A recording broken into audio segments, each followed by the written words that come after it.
Financial advisors and mainstream media money columnists will bang on about the 10% rule. That you need to be saving 10% of your take-home pay every month. And this will be enough to build up a retirement pot big enough to live on.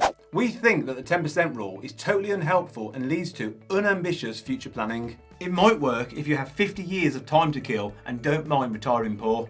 The FIRE community, which is growing ever stronger in the UK, would have something to say about this. FIRE means financial independence, retire early, and for them that means saving far more than 10% per month. But we don't buy into the extremes. Some of those guys are saving 75% plus of their take-home pay. There's no need to live like a pauper. We'll tell you what we think is the right amount to save each month to get to financial freedom in years, not decades. And where to put your money so it works for you. Let's check it out.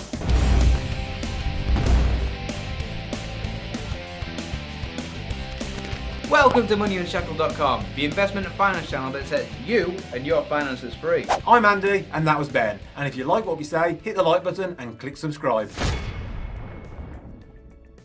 The 10% rule. The 10% rule, much loved by mainstream media outlets like the BBC, tells us that saving 10% of our take-home pay is enough to retire on.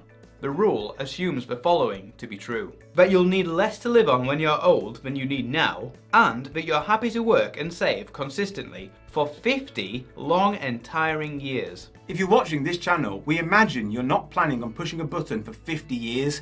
You'll be fed up with work long before this and wishing you had a way out. Don't you hate it when the mainstream media talk down to you, telling us all to save 10% because they think us plebs have no ambition? You need to be saving more than 10%. So what's the target? Let's half it. Come on, 50 years. You might have died of boredom long before then. We're giving you no longer than 25 years to engineer your retirement. Now let's get you there. What FIRE says. FIRE followers have the objective to accumulate savings to the point that the pot becomes big enough that it covers living expenses in perpetuity. The theory goes that if you build up a large enough pot, you can then draw an income from it. For instance, by investing in a portfolio of assets that grows by at least 4% a year in real terms, that's after inflation. 4% is seen by industry experts as the maximum you can safely withdraw from a portfolio without damaging its size. That's because at 4%, you're only withdrawing your average annual growth while leaving your original inflation-adjusted capital untouched. Increase your rate of return during the build phase. You may, and probably should, choose to increase your risk slightly during the accumulation phase and hopefully increase your returns, which is okay to do while you're building your pot. If you give yourself 25 years to invest diligently into a mixed portfolio of assets averaging 8% nominal returns, 5% real returns after inflation, we've calculated that you'd only need to be putting aside 33% of your take-home pay, 1/3. The calculation is quite complex as it takes into account the time value of money, but the result is far from unachievable. 33% is totally doable, we think, for most people. Those who say it's not achievable can enjoy their fancy cars and trips to Disneyland instead, but can expect retirement to be a long and tiring slog away. The example had us making 5% real returns after inflation, but you'll want to lower that risk and return back down to around 4% real return when you retire, so your income is more reliable. A risky and volatile portfolio during retirement would mean that you end up withdrawing more than 4% during a slump and therefore risk running down the value of your pot to zero. And by saving 1/3, that means you'll be retiring on the equivalent of 2/3 of your current take-home pay. 2/3 is all you'd need to live the lifestyle you have today. If you're saving 1/3 of your income every month right now, remember you can stop saving once you've retired. If you can stump up 50%, okay, maybe you can stretch to 50% savings per month. In this case, with the same return, you could retire on your current lifestyle within 16 years by investing. Optimal savings rate.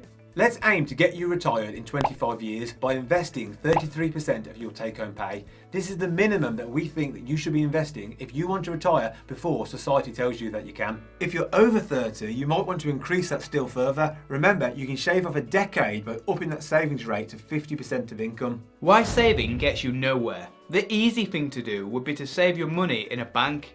You might think it's safer there too. You'd be wrong. You need to send your money out into the world to multiply, not hoard it. We ran the numbers of saving 33% of your take-home pay into a savings account, losing 3% to inflation each year. And after a century, you'll still only be a little over halfway to your goal. This is because as time passes, the money sat in the bank actually gets worth less and less in value. Building your pot in cash is therefore not an option, nor is using a pension if your target retirement date is much less than 60 years old. You need to invest. Though there are strategies that can utilise a pension alongside more accessible accounts if your target retirement date is closer to 60. What should you invest in?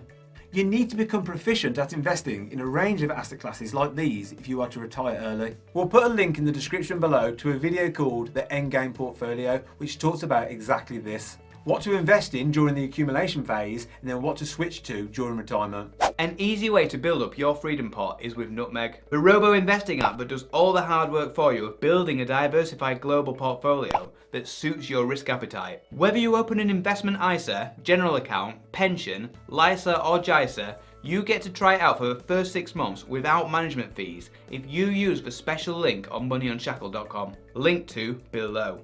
Top FIRE tips. Number 1. Pay yourself first. Setting up a bank transfer to your freedom fund on payday liberates you from the guilt of spending money during the month. It removes the decision of whether you should save or spend. It's automated, and it forces you to live within your means. There's a trend among millennials and the younger generation to use roundup services on some banking apps which send some pennies to your freedom fund every time you buy something. We can't see the logic in this. You're not controlling what you're spending, and worse still, it even encourages overspending. It's better to be methodical and pay yourself first. Number 2. Know what you're saving for. If you're saving for a purpose, you'll be driven to save for it. For us, that purpose is freedom. Don't use this pot for delayed spending. If you need to buy a car every few years, save for that separately. Don't include delayed spending as part of your savings percentage. Number 3. You are responsible for your retirement. When you're old, the state pension may not exist. You can't trust the government. Maybe you do trust the current government, but can you trust a future government? The country is broke, and one of the most tempting things for a broke country to scrap or heavily modify would be its state pension. We wouldn't be surprised if the state pension was means tested by the time that we reach 70. Would you? Criticism of retiring young. Some critics of the FIRE movement say that retiring young is only for the rich, pointing to the difficulties of achieving the high savings rate needed for FIRE on a low income. We dispute this. It's easy to save 33% of your take-home pay if you really want to prioritise that goal. There's nothing stopping you changing careers, moving city away from expensive rents, slashing expenses, or starting a side hustle home business to increase your cash flow a bit. Do you want to shave a few decades off your working life or not? And is it worth some short-term upheaval? Another common criticism of FIRE is that early retirees cannot maintain a 4% withdrawal rate consistently over the long term of several decades. There is indeed a lack of empirical evidence supporting a 4% withdrawal rate over the large time horizon that we are proposing here. Who really knows? It might be more prudent to use a withdrawal rate of 3.5% rather than 4%. Of course, the alternative is you could just forget the whole thing and just go back to pushing that button. Question of the day: how much are you guys saving per month as a percentage of your income? Let us know in the comments section. And, as always, free shares and money on the Money Unshackled offers page, linked to below. Thanks for watching! On this channel we talk about personal finance, investing and all things money. And if you want to see more great content, please click the subscribe button below. This is moneyunshackled.com. See you next time.